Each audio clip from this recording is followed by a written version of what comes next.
2004 ജനുവരി 10 ടോക്കിയോയിൽ ആൾതാമസമില്ലാത്ത ഒരു കെട്ടിടം പൊളിച്ചു മാറ്റാൻ ഗവൺമെന്റ് തീരുമാനിക്കുന്നു. പൊളിക്കുന്നതിന് മുമ്പ് ജോലിക്കാർ ആ മുറികൾ പരിശോധിച്ചപ്പോഴാണ് അവരെ ഞെട്ടിക്കുന്ന കാഴ്ച കണ്ടത്. കട്ടിലിൽ മരിച്ചു കിടക്കുന്ന ഒരു മനുഷ്യൻ. വിദഗ്ധരെത്തി മരണകാരണം ഹൃദയാഘാതമാണ് എന്നവർ പറഞ്ഞു.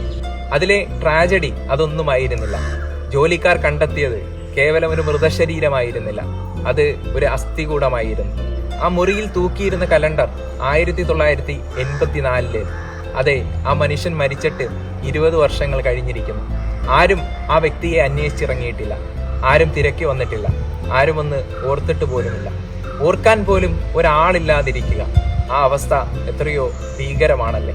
നമ്മൾ വീട്ടിൽ നിന്നും ഒരു യാത്രക്കിറങ്ങുമ്പോൾ നിരന്തരമായി നമ്മളെ വിളിച്ചന്വേഷിക്കുന്ന ഒരു പിതാവ് നമുക്കുണ്ട് എങ്കിൽ, 3 നേരം ഭക്ഷണം കഴിച്ചോ എന്ന് നമ്മളെ വിളിച്ചന്വേഷിക്കുന്ന ഒരു മാതാവ് നമുക്കുണ്ട് എങ്കിൽ, തുടരെ മെസ്സേജുകൾ അയച്ചുകൊണ്ട് നമ്മളെ ശല്യപ്പെടുത്തുന്ന കുറച്ച് കൂട്ടുകാർ നമുക്കുണ്ട് എങ്കിൽ, there are some people to love and remember us.